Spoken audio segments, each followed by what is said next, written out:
Qué pena, seguimos en agenda económica, el tiempo no nos va a dar. Pero brevemente, porque tenemos que hablar de otro tema, Rijo. Evidentemente comenzamos diciendo que hay una diferencia de opinión con el tema de la sentencia. Nosotros creemos una cosa, el Rijo y otras personas también creen otra, hay otra dividido. Podemos decir que está 50-50, para no tener que decir que está en desempate el juego. Pero si la sentencia del Tribunal Constitucional no tiene reversa, porque parece que dicen eso, que no hay ningún otro estamento del Estado que pueda irse a reversar la sentencia. ¿Qué podemos hacer brevemente con esas personas que tienen esos documentos de identidad como dominicanos? Reconocerle su derecho. A esos personas. Reconocerle su derecho y punto, porque la sentencia manda eso. Muy bien. Reconocerle su derecho. Ahora, lo que la Junta tiene que demostrar es que algunos han conseguido eso de manera fraudulenta no, y someterlo a la justicia. Eso exactamente. Pero someter también al oficial. Y lo que no tienen, claro que sí. Si está es aplicación de la ley. Volvemos otra vez. Si está vivo. Volvemos otra vez. Tenemos un Estado social y democrático de derecho. Ahora, y los que no tienen documentos, entonces, carnetizarlo, regularizarlo. El que es extranjero tiene que cumplir con la ley. Exactamente. Sí, ahora, el que es dominicano hay que reconocerle su derecho. No se puede poner ese drama. Y si el Estado al niño no se le puede castigar por el defecto de la ley. Y si el Estado se equivocó, el que se equivoca paga 2 veces. Tiene que reconocer. Óyeme, además tú tienes que proteger, darle el derecho que más le conviene a la persona. Porque aquí es un problema de derecho. Y si tú no reconoces los derechos, no estamos en un Estado social y democrático de derecho. Muy bien, vamos al otro tema. Bien. Vamos al tema. Es como, de derecho, es como en el narcotráfico, que cogen 2.000 kilos de cocaína y lo que caen presos son los yoleros, lo que llevan el combustible. Los que pecan la droga. Exacto. Porque está gente pecando. Sí, en Oviedo. Ahora se pecan. Transportistas. Medio kilo. Meros pacas se pelan. Meros pacas se pican ahora. Vamos a ver. José, el gobierno central ha sometido al Congreso de la República el presupuesto del año 2014 por un monto de 605.000 millones. La Dirección de Presupuesto de DIGEPRES ha hecho una serie de cambios metodológicos que envuelven una mayor capacidad de monitoreo, de gestión del mismo. Pero vemos también cómo el mismo gobierno, fuera de presupuesto, cuando un ministro dice que no se aumentan salarios, el otro ministro dice se buscarán alternativas para buscar soluciones. Tenemos una realidad, una huelga que ha estado en camino en esta semana en la zona norte, propiciando una serie de muertos, donde los grupos piden reivindicaciones, y son reivindicaciones válidas, pero que tienen su base en si podrían estar o no dentro del presupuesto. El gobierno aumenta los sueldos de los médicos, de los agrónomos, y todo parecería como que el presupuesto tiene como una caja, como un cofre guardado por ahí de una sobrevaloración, y que tendría capacidad. Tú decías algo muy importante, el presupuesto es una pieza tan importante como la Constitución, pero parecería que es un elemento más populista que otra cosa. Mira, lo primero a corregir una cifra, el proyecto de ley de presupuesto sometido es de 613.000 millones de pesos. 500.000 millones, 502.000 millones de pesos de gasto y 111.000 millones de pesos de pago de la deuda.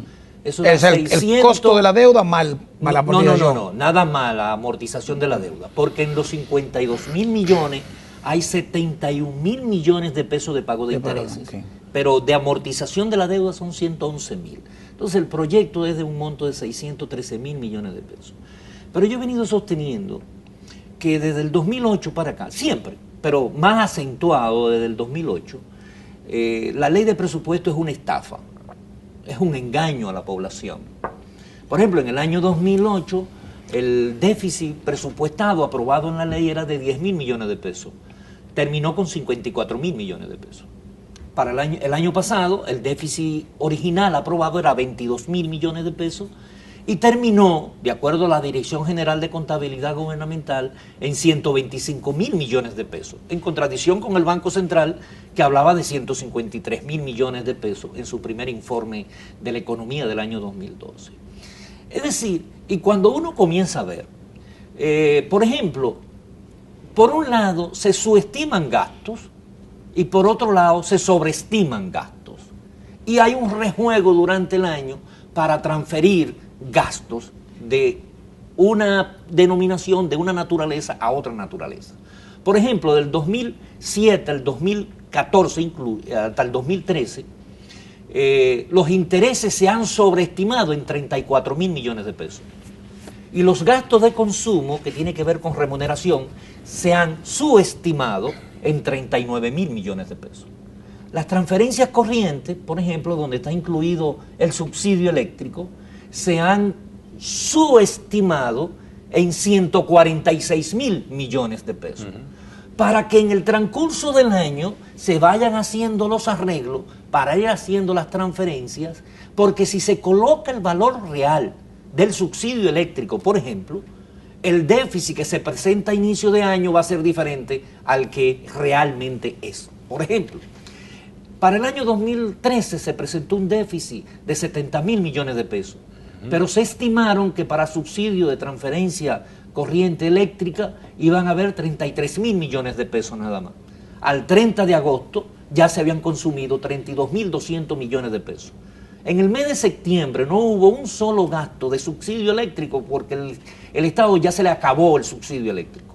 Y necesita modificar el presupuesto porque le hace falta alrededor de 600 millones de dólares para terminar el año. 600 millones por 40 te da 24 mil millones de pesos más. ¿Cuál debió ser el presupuesto original del déficit entonces? 94 mil millones de pesos. No, debió haber sido más. Perdóname. No, porque aquí tenemos una discusión. 70 más los 24, 94 mil. 94 sí, pero nosotros tenemos una discusión. Sin evaluar los ingresos que estaban sobreestimados. Exacto. Porque ahí tenemos que sacar 11 mil millones de ingresos sobreestimados, entonces ya te está dando un déficit en este año de 115 mil, 110 mil millones de pesos. Que no es el 2.8 proyectado. Pero es un panorama interesante partiendo de esto. Exigencias que hay de los organismos del Estado. 10% de ayuntamiento, 4% de educación. Eso es un mito. Muy bien, pero lo están pidiendo. No, pero eso es un mito. Y el 4.10 pero que es un mito. ¿Y por qué no derogamos las leyes entonces? Exactamente, porque eso es un mito. Claro. Cada año se suspende esas leyes. Claro. Hay un artículo, los artículos 19, 20, 21. Que le da una dispensa. Suspenden, por ejemplo. Para el año 2014, al Banco Central le corresponde, de acuerdo a la ley de recapitalización, el 1.2% del PIB. Esos son 33 mil millones de pesos. ¿Cuánto le están restando? 13 mil millones de pesos le van a dejar pasar de pago de intereses de la recapitalización. Pero sin embargo, Rijo, nosotros tenemos un problema de un crecimiento, una perspectiva de la actividad minera, la República Dominicana, que se supone que va a sustentar los ingresos futuros para cubrir gastos sociales. Y entonces el país tiene un dilema de que tenemos un problema de que no podemos aquella loma. Eso es falso. Todo también es un mito. Porque la cantidad de dinero no compensa con el problema que se ha creado con la acumulación de 400 mil millones de déficit de estos últimos 7 años. Es que el problema está en el modelo presupuestario engañoso que ya terminó su ciclo. Porque lo que ha servido el presupuesto de la República es un instrumento clientelista para mantener en el poder a grupos políticos y no para ser un instrumento de desarrollo.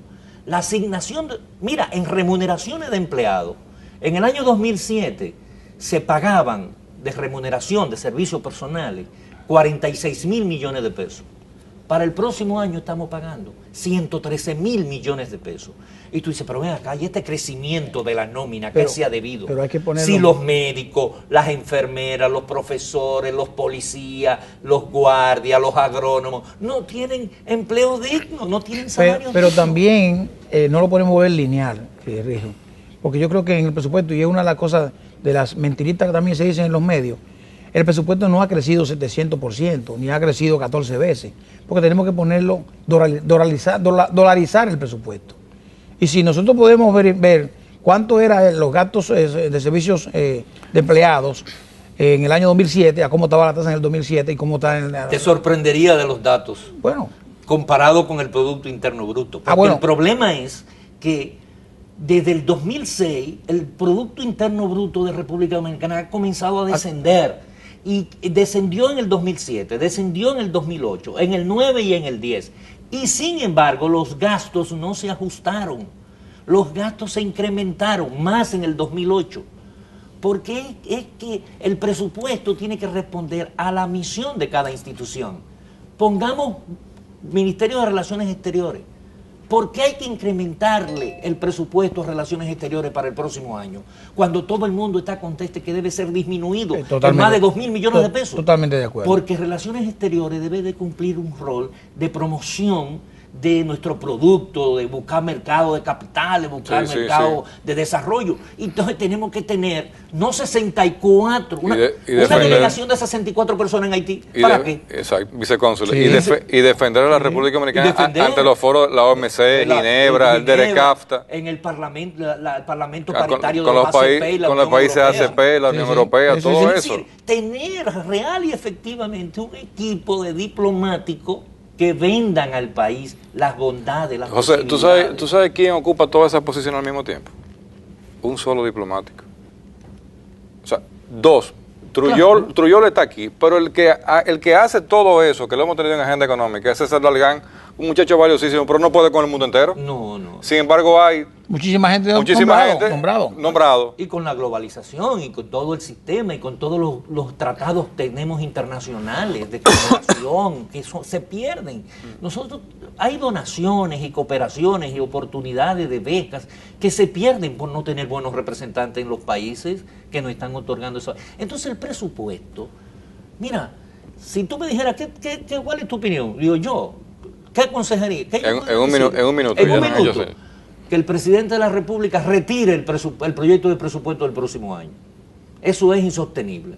2. Y lo rehaga. Que convoque a todos los sectores económicos, sociales, políticos y comience a discutir el pacto fiscal para que haya una reforma integral en los tributos, en los ingresos y en los gastos, que la integral, y se ponga los topes de endeudamiento, de sostenibilidad fiscal. Si no hacemos eso, el país no va a soportar la incorporación de 3.000 millones de dólares en bonos soberanos para el 2015. Una pregunta sencilla y rápida.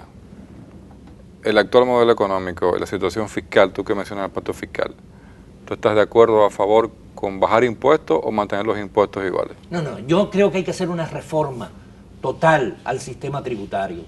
Todos los países han bajado muchísimo. Y hacer una unificación y quitar toda una cantidad de exenciones y de privilegios o de distorsiones. El sistema tributario tiene que ser lo más simple para que se pueda cobrar, para que menos gente se vaya a la informalidad. Exacto, para que la gente quiera pagar. Y más se quiere integrar. Pague. Pero para que la gente quiera pagar, hay que darle. El Estado tiene que devolverlo en salud, en educación. ¿Y qué está pasando? Desde el 2007 al próximo año, los servicios sociales bajan. Señores, vamos a comprometer al profesor José Ríos Presbot a que venga de nuevo a Agenda Económica. Agenda Económica es un programa totalmente abierto y dispuesto a discutir, como lo plantea el profesor Ríos Presbot, los grandes temas nacionales que componen la agenda prioritaria a nivel de realización y ejecución de políticas públicas, Andrés. Y que deberían estar en la Estrategia Nacional de Desarrollo, sí, con el fin de que de aquí al 2030 podamos tener un mejor país. En esa estrategia, que está trazadísima en el tiempo en cuanto a sus metas, la minería no está. Imagínate tú. Señores, gracias José por estar con nosotros. Un placer compartir contigo y esperamos tener más debates por las redes y en Agenda Económica. A ustedes, amigos televidentes, Andrés Terrero Alcántara y quien les habla, José Manuel Lauriente, se despiden de ustedes, no sin antes decirles muy buenas noches, que la pasen bien y que Dios les bendiga. Y que nos vean, nos escuchen. Agenda Económica Radio de 6 a 7 de la tarde al anochecer por Quisqueya FM 96.1. Muy buenas noches, que la pasen bien. Bye bye.